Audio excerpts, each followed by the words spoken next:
కానీ మీరు దానికి తగ్గట్టుగా పూర్తిగా ఎవేగా, పూర్తిగా విభిన్నంగా మీరు చాలా సోఫిస్టికేటెడ్ యాక్టర్ అయిపోయి అక్కడ తిరిగిన మట్టి, మశానం, ధూళి, దుమ్ముల నుంచి ఈ రోజున మీరు ఆల్ ఇండియాలో యువతల తమిళ్ ఎవరికి ఇంత వైభోగం లభించిందండి నటుడుగా.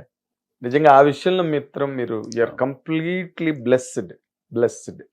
ఆర్థికంగా బాగా నిలదొక్కున్నారండి. అంటే పర్లేదండి, ఉండటానికి తినడానికి ఒక ఇల్లు, మంచి ఇల్లు ఆటపాలెంలో కట్టుకున్నాను.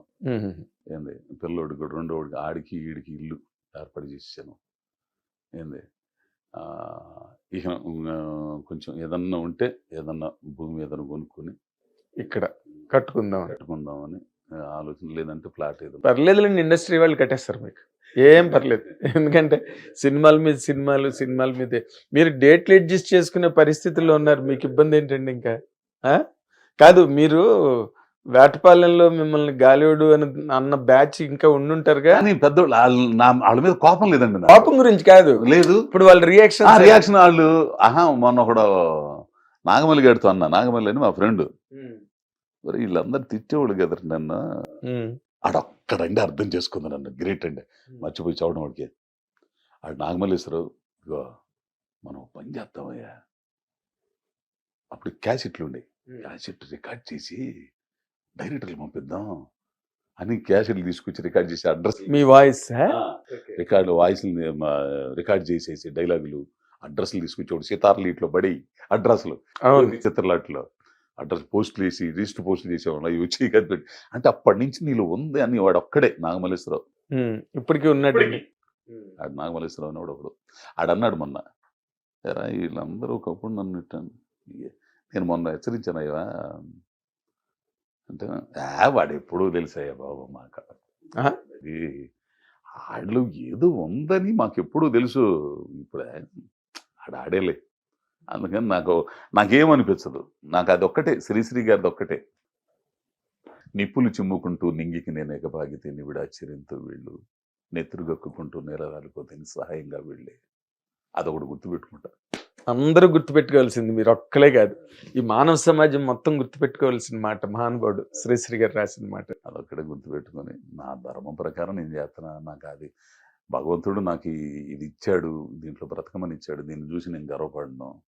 ఏంది ఈ ఫేమ్ను కూడా నేను నమ్మను.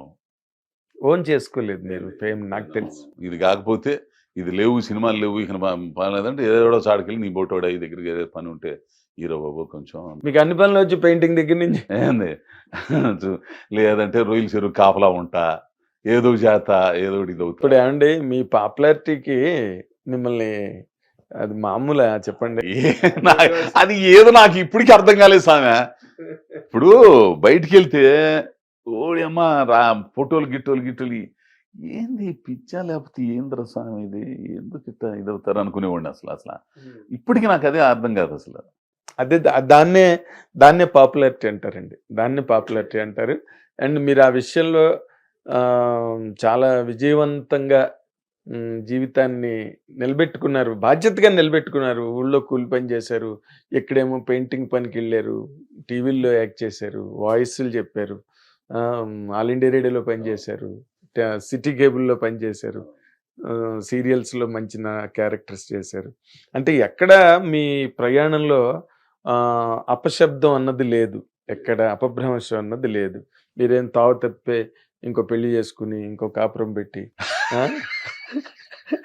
ఏమండి, లేకపోతే తప్ప తాగి ఎక్కడో పడిపోయి అజయ్ ఘోష్ ఎక్కడున్నాడంటే కార్లు వేసుకుని ప్రొడక్షన్ వాళ్ళందరూ తిరిగి మీ గురించి, అలాంటిది ఏం లేదు కదా. ఏదో మీరు మళ్ళీ వండుకుని వాళ్ళకి కూడా ఒక క్యారేజీ ఇచ్చి, త్రివిక్రమ గారు లాంటి వాళ్ళు కూడా ఎందుకు వండుకుని తెచ్చుకుంటా ఇక్కడ తెచ్చుకున్నాడా, ఏం తెచ్చాడు ఈరోజు, ఏమన్నా తెచ్చాడా? నిజంగా ఆ మనిషి బా ఏందోనండి, త్రివిక్రమ్ గారు కానీ, సుకుమార్ గారు కానీ, ఆ పూరి గారు కానీ, వీళ్ళందరూ ఈ రోజు ఏ డైరెక్టర్ అయినా కోరుకునేది ఏంటండి, ఒక మంచి నటుడిని కోరుకుంటారు. మరి ఆ రోజు సుకుమార్ గారు ఎందుకన్నాడు, అదే కావాలి మాట్లాడిన తర్వాత సినిమా పరిశ్రమకు కావాల్సింది అదే. ఏ స్టేజ్కి ఆ స్టేజ్ మంచి యాక్టర్లు, సినిమా ఇండస్ట్రీ అదృష్టం అనుకుంటాను నేను. ఎప్పుడు కూడా. ఒక నటుడు, మంచి నటుడు ఇండస్ట్రీకి వచ్చాడంటే అది సినిమా ఇండస్ట్రీ పంట పండినట్టు.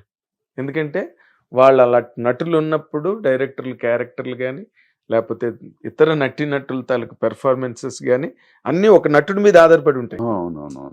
సో, ఆ విషయంలో సినీ కళామ తల్లి అదృష్టవంతురాలు అనుకుంటుంటాను నేను. ఓనాడు ఎన్టీ రామారావు, నాగేశ్వరరావు, కృష్ణ గారు, సోహన్ బాబు, చిరంజీవి గారు, కృష్ణరాజు గారు, నేను నటులు, క్యారెక్టర్ ఆర్టిస్టులు రంగారావు, నాగభూషణం గారు, రావు గోపాలరావు, గొల్లపూడి మారుతిరావు, కోట శ్రీనివాసరావు గారు, అలాగా ఈ ప్రయాణం సినిమా పరిశ్రమని మీ అందరూ అలాగా విజయ తీరాలకి నడిపించే మహామహులు మీరందరూ కూడా. అంచేత ఆ విషయంలో నాకు మీరంటే చాలా చాలా గౌరవం. బాబోయ్! మీలాంటోళ్ళు స్వామి నాయన మీ ముందు నుంచి కూర్చొని మాట్లాడే అర్హత వచ్చింది నాకు చాలా. అంతకంటే ఇంకేం లేదండి. ఎందుకంటే ఈ చాలా మంది కుర్రోళ్ళు ఈ ఇంటర్వ్యూలని ఇవి చేస్తుంటారు. మీరు గాని, ఈ వినాయకరావు గారు గాని కొంతమందే ఉండరు స్వామి. వాళ్ళు ఆళ్ళని చూసి నేర్చుకోవాలి. మిమ్మల్ని చూసి నేర్చుకోవాలి. మాట్లాడడం ఎట్టా. మొన్న దాంట్లో మాట్లాడుతుంటే దీంట్లో ఆడి నోటికొచ్చినట్టు కొంటికోత మాట్లాడేశాడు. ఆ పిల్లోడు జర్నలిస్టు ఎట్టా ఇది చెప్పండి. అది అంటే ఆ హుందాతనం, ఆ ఇది నాకు మొన్నైతే భరణి గారితో చేసిన ఇంటర్వ్యూ చూసిన తర్వాత అమ్మని ఈయన ఏదో మామూలు జర్నలిస్ట్ అనుకున్నాను. మీరు నాటకాలు, మీ ఇది వ్యవహారం నాయనో ఇవన్నీ చూసిన తర్వాత ఇంత ప్రపంచాన్ని చూసి వచ్చాడు ఈయన అని అనిపించింది. ఈయనతో మాట్లాడి ఈయన నన్ను ఇంటర్వ్యూకి అడుగుతాడేంది, సహజంగా ఫోన్లు చేసి ఏమంటే ఇంటర్వ్యూ అండి అని మాట్లాడుతుంటారు. ఈయనేంద్ర నాయన ఈయనతో మాట్లాడేది ఉందా లేదా మనకి, ఒక గిలి ఏర్పడింది తెలుసా నాకు. ఆ గిలి నిన్నటితో తీసేశారు స్వామి. నిజంగా చెబుతున్నాను నేను. నిజంగానే నేను మనస్ఫూర్తిగా మాట్లాడాను. అవును, నిజంగా నాకైతే నిన్న పొద్దున్న నాకు ఎంత ఆనందం వేసిందంటే అసలు ఏడుతూనే ఉన్నాను స్వామి. అవును, మీరు ఫోన్లో మాట్లాడితే ఏడుస్తున్నారు. అవును, అంత ఇదిగా నాకు చాలా ఇష్టంగా ఇంటర్వ్యూ అలా ఉంటేనే నేను ఇంటర్వ్యూ చేయగలనండి, కూర్చుని మాట్లాడగలను. ఏదో నామకే వాస్తే కూర్చోపెట్టి మీరు ఎన్ని సినిమాలు చేశారు, మీరు ఇంకా ఏం చేస్తున్నారు, ఏ కారు కొన్నారు, ఏ కంపెనీ, అవన్నీ నాకు ఇంట్రెస్ట్ ఉండదు. ఇంకా మీలాంటి వాళ్ళు మీ క్యారెక్టర్లు, డైరెక్టర్లు మీ మీద పెట్టుకున్న నమ్మకాలు, వాటి ద్వారా వచ్చే విజయాలు. మీరు మామూలు సినిమాల్లో చేశారా? అవతల రంగస్థలం, ఇవతల పుష్ప, ఏంటి రెండు అసలు ఎలాంటి సినిమాలండి? సో ఇంకా మీకు భగవంతుడు అనుగ్రహంతో చాలా గొప్ప గొప్ప క్యారెక్టర్లు వచ్చి అన్ని భాషా చిత్రాల్లో మీరు నటించి అజయ్ ఘోష్ పేరు శాశ్వతంగా సినిమా పరిశ్రమ చరిత్రలో ఉండాలని మా హిట్ టీవీ తరఫున నేను నాగేంద్ర కుమార్ గారు కూడా all the very best Ajay Ghosh గారు. ఈ మహానటుడి తాలూకా ప్రయాణం ఎన్నో సాధక బాధకాలు, ఎన్నో ఎత్తుపల్లాలు, ఎన్నో కష్ట సుఖాలు, కొన్నైనా కన్నీళ్లు, వీటన్నిటితో పాటు ఆయన జీవితాన్ని మళ్ళీ సమగ్రంగా నిర్మించుకునే ఈ ప్రయాణంలో, ఈ ప్రయాసలో ఆయన ఈ రోజున ఒక చాలా పటిష్టమైన విజయ తీరం మీద నిలబడ్డాడు. అండ్ లెటస్ విష్ హిమ్ అలాంటి నటుడు ఎప్పుడూ కూడా ఒక జీవనదిలా ప్రవహించాలని కోరుకుందాం.